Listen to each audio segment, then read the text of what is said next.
पवन कल्याण यांच्यामुळे JEEच्या विद्यार्थ्यांचं वर्ष वाया गेलं। 7 एप्रिलच्या सकाळी आंध्र प्रदेशचे उपमुख्यमंत्री पवन कल्याण आपल्या गाड्यांच्या ताफ्यासह अराकूकडे उद्घाटन कार्यक्रमासाठी निघाले होते।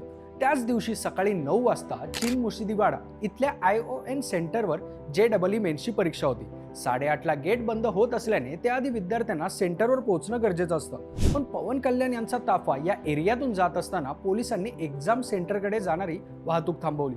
काही पालकांनी सांगितलं की 10 मिनिटे दूर असलेल्या रस्त्यावर पोलिसांनी सर्वांना 40 ते 42 मिनिटे थांबवून ठेवलं होतं। ताफा गेल्यानंतर वाहतूक सुरू झाली, पण तोपर्यंत एक्झाम सेंटरचे गेट बंद झाले होते।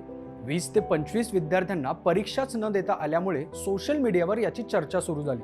मात्र विद्यार्थ्यांना 8:30 आधी पोहोचणं एक्सपेक्टेड असून उपमुख्यमंत्र्यांचा ताफा 8:30 वाजल्यानंतरच गेला। त्याआधी कोणतीही वाहतूक थांबवली नव्हती असं पोलिसांनी सांगितलं। उपमुख्यमंत्री पवन कल्याण यांनी विद्यार्थ्यांना उशीर ताफ्यामुळेच झाला की दुसऱ्या कारणांमुळे यासाठीचे चौकशीचे आदेश दिलेत।